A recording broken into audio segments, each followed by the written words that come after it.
the combatants. Most of the victims, as we know in all wars, are of course civilians and women and children and ordinary people. We must do something for the victims of the conflict.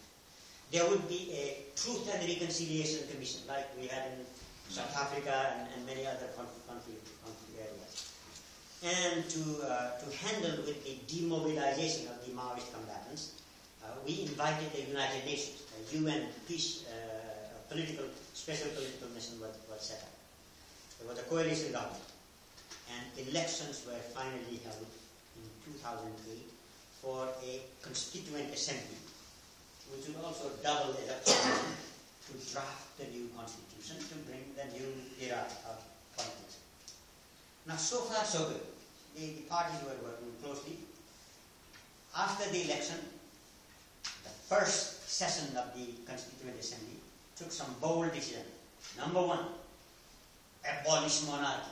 Monarchy is gone, so the king was thrown out.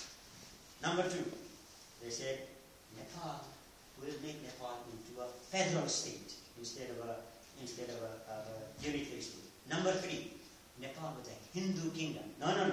We'll go for secular country. So, Hindu kingdom abolished, monarchy abolished, the unitary system of government to be abolished, and a federal state to be established. On all of that, there was unity among these parties. However, once the king was gone, and these parties began to say, actually, there's competition for power. They started having serious disagreements among themselves. Because this was a uniting factor. He's gone now. So serious disagreements emerged. The most fundamental disagreements were on the parliamentary political parties were not at all convinced that the Maoists were really committed to democracy, and multi-party democracy. And the Maoists were not convinced that these other parties were committed to the progressive agenda of social inclusion and equity. So big differences. And every step of the way, lots of problems. We had 23,000 Maoist combatants, including 4,000 child soldiers that had been put in various cantonments. The Maoists wanted to keep them as a bargaining power. Other parties, part of the comprehensive peace, they had to be, the cantonment were temporary, they had to be dissolved, they had to be necessary arrangements. Dilly-dallying and these things never ended. And in the Constituent Assembly, fundamental differences on two issues, essentially. One, what form of government should we have? Parliamentary, presidential, some kind of a hybrid? They could not agree. And the most contentious issue became federalism. Because remember, the Maoists had promised all the ethnic groups, when we win, Jimmy Lama will have his state, Gautam will have his state, their own different tribes will have their own states. And people say, well, when are we going to get our states? And they realize that this is not a feasible idea. Because Nepal is a multi-ethnic country, multicultural, multilinguistic country, but no one ethnic community is a majority in any part of Nepal. The population is a mosaic.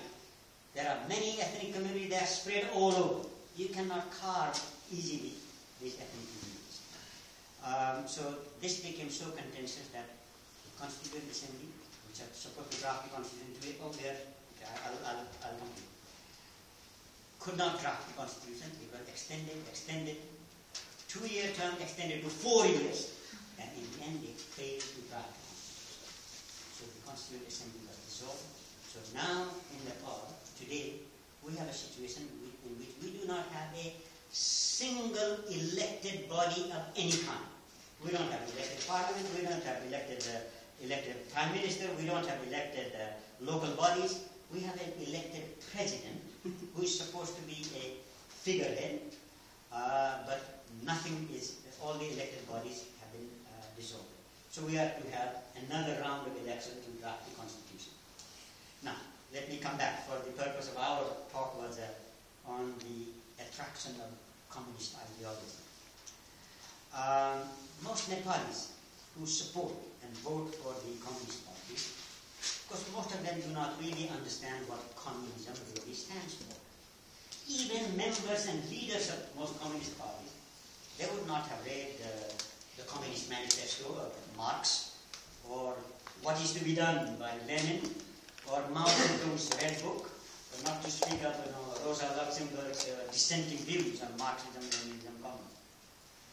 So it is not out of knowledge and conviction that people support the communist groups, but there is a popular and populist conviction, as I say, among many people that communists stand for the poor and the oppressed, that they support the agenda of inclusion and equity, they are for social justice, and that is the basis for the continuing appeal of Marxist-Leninist ideas. Now, many people dislike, in particular, the Maoist, heavy-handed, violent, intimidating kind of approach, but many people still continue to support the Maoists because of this populist thing that they support. Now, I believe, though, by this time now, we are 2013, that Nepal has now reached a new turning point. And the level of education and literacy among the people has risen. People are becoming more critical thinkers. Even in the remote areas, globalization is reaching because you have mobile phones everywhere, FM stations everywhere, and people will no longer buy these empty promises and slogans which used to sway people in the past. Communist parties, including the Maoists, they now had a chance to not only say these things, they were in government. They ruled the country for a number of years. So people now can compare. When communists are in power, what do they deliver? Not what they say, what do they deliver? And when the others are in power, what do they deliver? And the fact is that the delivery of neither the communists nor the other parties is particularly inspiring. The Maoist Party, in particular, is now, to its credit, the Maoist Party is one of the most inclusive. It has a better representation of various ethnic groups, women's groups, particularly in the middle leadership level. However, a big gulf is rising between their words and their deeds. And so the benefit of doubt that people used to give the communist parties, particularly Maoist, I think will no longer be there. Let me give you 2 or 3 quick examples, then I'll close. The Maoists started their insurgencies with, as I said, this 40-point demand that were highly anti-Indian. We don't want to close the border. We don't want Indian friends to come. We don't want to see Indian movies. But when the Maoists were in power, what did they do? They did not implement one of those recommendations. On the contrary, they went and signed a trade and transit and investment treaties to protect Indian investors, completely the opposite of what their slogan said. Or, we say the Maoists raised the slogan of, say, corruption. All the other parties are very corrupt. But the reality is that when in power, the Maoists resorted to corruption on a scale that was probably unprecedented in Nepal's modern history. Huge corruption when they were in power. The Maoist leaders proclaimed that as part of the Marxist-Leninist Maoist theory, we don't believe in private property. None of we, the leaders, we don't have any private property. Whatever property is ours belongs to our party. But it has now been discovered that some of these Maoist leaders are fabulously rich. And they find ingenious ways of hiding their property. In fact, even during the war, to finance the war, they used to go loot the bank and extort money, and they looted banks. Banks had this, many women putting their gold jewelry in safe deposit boxes. They had looted huge amounts of cash of gold, which is supposed to finance the party and the war, but it turns out that a lot of that went to the Maoist commanders. So, huge contradiction between what they say and what they do. In fact, as part of the peace process, those poor guerrilla soldiers, they were getting paid very little, but they had extorted huge amounts of money for compensating for them. Apparently, most of that money went to the pockets of the leaders.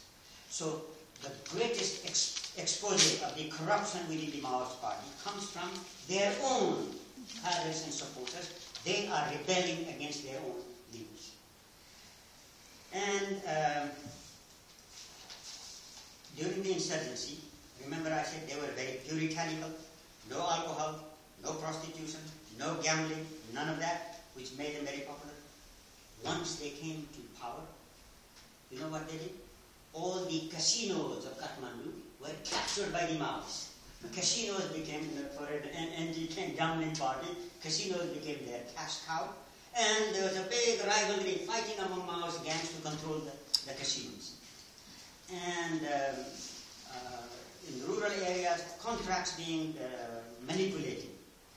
In other words, all of the words and deeds do not match. And in the comprehensive peace agreement, remember this talk about victims of conflict, giving them justice, fighting against impunity. They have done nothing.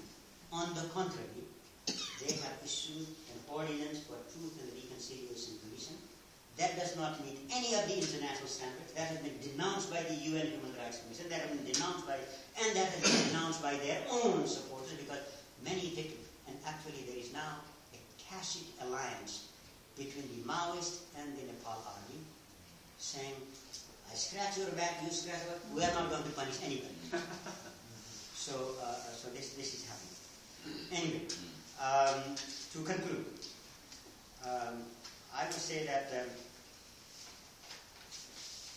in all of this, of course, all parties are responsible. There are no saints and sinners. But because the Maoists had this self-righteous slogan, I think many people hold them as more accountable for not fulfilling their promises. Given all of this, as I say, I don't think people will any longer give this benefit enough. In light of all of this, I should say one thing, we are already passing time. Nepalese are now very aware of the duplicity in the politics. Curiously, quite a lot of the foreign diplomats, including the Europeans, actually continue to give much more benefit of doubt to the Maoists. Because the Maoist slogans are so progressive. Look, Nepal has made pretty good progress in terms of the Millennium Development Goals. And so donors are now, internationally, we are worried about the issues of equity and social justice. And those are areas that the Maoists shout very loudly. So partly because of that, there has been a lot of benefit of doubt being given by the international community that has, in a way, hampered the Maoists a little bit. But that, too, I think is going to change. I would predict that Marxist, Leninist, Maoist parties will continue to be a major force in Nepal for the foreseeable future, but they are going to have to rebrand themselves now. Like the New Labour, there will be a new Communist Party, and the new rebranding exercise is beginning. Who knows? Elections are coming in November this year. It is hard to tell who will win. I tend to think that we will probably have once again a hung parliament, hung constituent assembly, unlikely to be able to decide. The only way out I see, that is a democratic way out, would be probably some referendum on these contentious issues. And I have traveled in Nepal quite a bit now, and I must say, if you really ask the people, ordinary people, I would trust their good judgment and common sense. I think the right things will come. Because to me, you go back to Winston Churchill, democracy is the worst form of government, except for all the rest. And I would say that the Netherlands, like people everywhere else, I think they always have an imperfect democracy than a perfect people's democratic republic. And I think this is the direction in which we are moving. Let me